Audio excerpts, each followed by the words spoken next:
Well, I think it's important. Let's give one piece of context here. It seems that the songs that have been impacted seems like it's coming from activity from like beginning in October.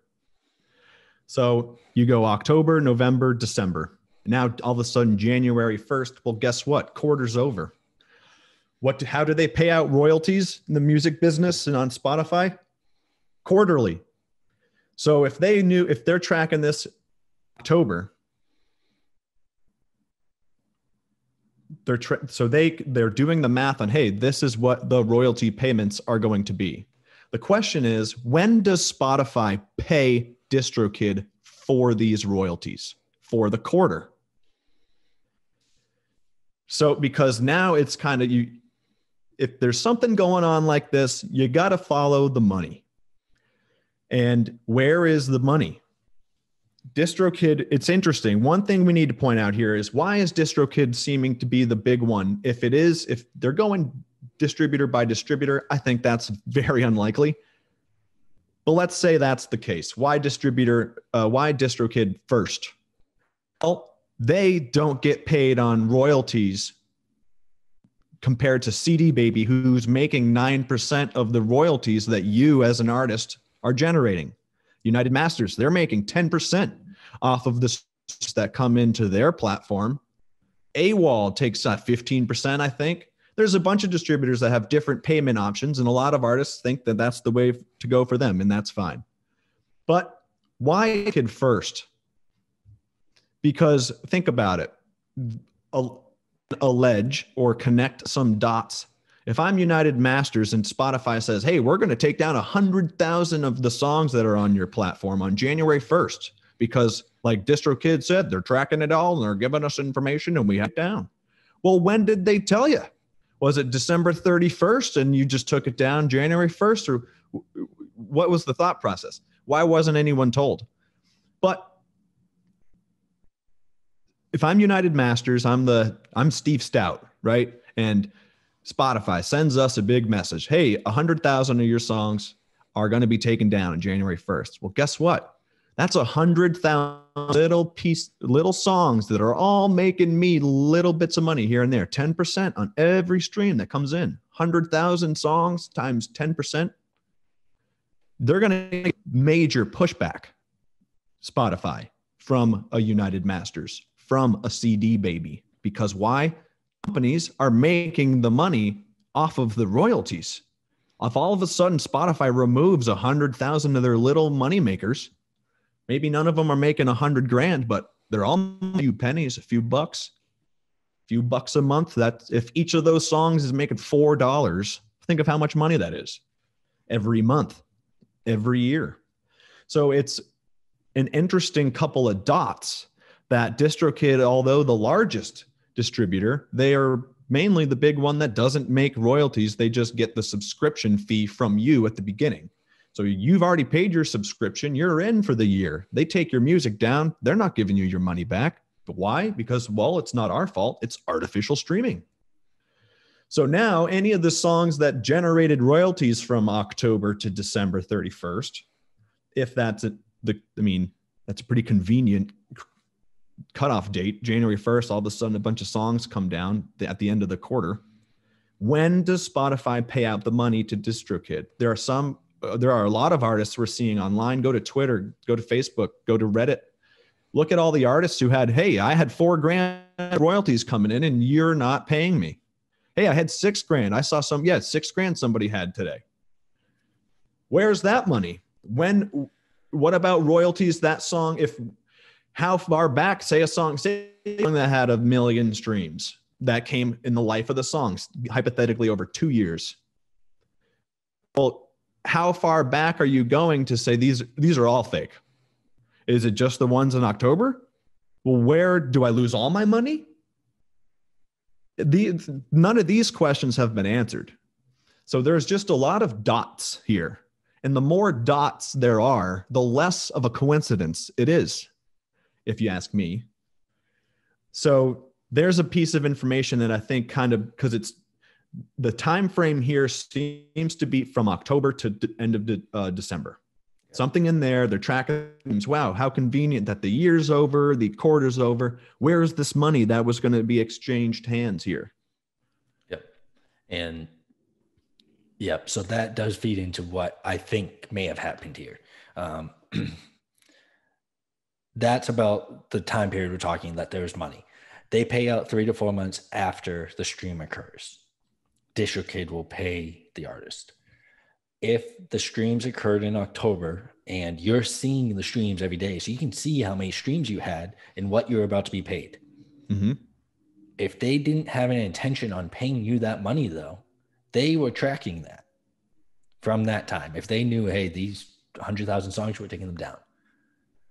I don't know where that money went at all. I don't know if Spotify kept it, Distrokid kept it. I don't know. That part doesn't really matter. What matters right now in the theory is that's why they're not paying. They were tracking the whole time. And if your song was taken down, they are not going to pay you from since it was taken down, period. Not a single stream, no matter if it's real or not, they don't care. What's odd to me, though, before I go a little bit further, is there's 5 ways Spotify lists that they'll deal with fake, or not even fake, artificial streams, as they call them. 5 different ways that they will deal with artificial streams. Number 1 is just remove the streams. Number 2 is don't pay for them. They didn't do either of those. They skipped and went to 5 and said, we're going to take you off. If you do it again, we may kick you off Spotify and delete your artist profile. And only for Distrokid users. Again, I don't know. They could have easily just said, we're not going to pay you. So that's part of the money thing. Why didn't they say that? Did they still pay? And did Distrokid reach out to Spotify? My thought process at this point is I could see a situation where Distrokid may have contacted Spotify on their own and said, we have this code. We see all these people. You should take them down. Because you're going to save a lot of money. You're going to save money. Oh, this is all right. Yep. Yeah. Keep going. And the reasoning behind Distrokid would do this is because Distrokid has their own playlisting company they are starting. All of a sudden, wow, how can another dot? How? If they can do what this a coincidence. If Distrokid could do this correctly, they could become the only verified playlister that Spotify. That's what they want. Because as of right now, Spotify doesn't want you paying to get on a single playlist, is what they're saying. They're saying anything. We don't want you doing it. If Distrokid's trying to help them, there's a reason for that. And likely a reason would be something like your own playlisting company. If you can be the only playlisting company that Spotify allows, you are now the only distributor people can use if they want to promote their music, the only playlisting company people can use if they want to promote their music. You have a little monopoly on playlisting, all because you jumped the gun and saved Spotify money. And for anybody listening, this isn't a hypothetical. The website is playlister.com. Yeah.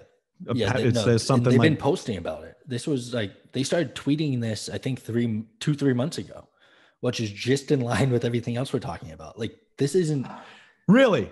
Yeah. I didn't know that part. 2.5 so months this ago. Was all right. Well, it seems like this was all orchestrated. This isn't a coincidence. So my thought 2 or 3 months ago, let's start planting the seeds. Hey, we've got this new playlisting thing we're going to start up here. Oh, wow. And then all of a sudden, anyone who's ever used a playlist before, whether they're organic or not, you guys violated the terms and conditions. And now what's going to happen is a bunch of people are going to be mad at Spotify or Distrokid. And then Distrokid, you know what? We should let the independent artists market music. How do we do that? Well, you know what? You partner with us with our new fucking thing that we just started over here, and boom. And the thing is at the beginning, they want to be the first ones, but they want to change the process where you have to go to some big company that's a partner with Spotify. That's a thought. So if you can't away from playlist push, don't let people sell their own playlist. If you own a user curated playlist, you have to. It's almost like StubHub, like how StubHub almost took over the Major League Baseball. You couldn't sell tickets anyplace else. You have to sell them. It kind of seems like that's what Distrokid wants Spotify to do. I'm not saying Spotify wants to do it, but it seems like that would be the direction. If I was running a business and I had the ability to do that, if I was running Distrokid, I would want to do that. Like if it's all about the bottom line, yeah. and I have to keep my board happy, I'm the CEO. Hey, here's a When huge Spotify market. is a publicly traded company to finally find a way to monetize user playlists, Spotify's gonna be able to make money off of it if they're getting kickbacks from the only verified marketplace for playlists. Mm-hmm. Man, I really hope that's not what's happening. I think it's more plausible than any of the claims that Distrokid doesn't have money, blah, blah, blah, blah. Think about how many people pay them. I assume they have money. The thing is, I assume they also didn't pocket all that money. So yeah, there's some people saying that they did some sort of Bernie Madoff style like Ponzi scheme where like the money is just going back and forth and doesn't actually like accumulate or exist. It's just there. Like the thing is you said something key there. They should have a ton of money. So, but that doesn't mean they do. And again, this is all purely speculative. Just because a business makes a $10 million profit a year doesn't mean that they invested well, or that they don't have some sort of bullshit side project that they put 20 million into and oops, that didn't work. That doesn't mean they have the money. Yeah. And the thought process in my head is if Spotify actually is a partial owner, a minority owner, Spotify would also want them to save them money. And Distrokid still makes their money no matter how many streams you get. Now, I'm not saying this is a reason to go on a distributor that has a percentage-based split, a royalty split, but I do think it could be a reason that Spotify started with Distrokid, because I think there's a huge possibility Distrokid went to Spotify. Not normally, we own a distribution company. We know this.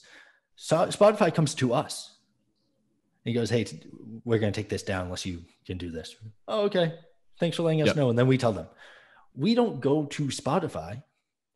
And it really does appear that because they all came from one spot, where 99% of them all came in the same 2-day period, 3-day period now. I haven't heard of any takedowns today. Up to January 3rd, I've heard of takedowns of Distrokid.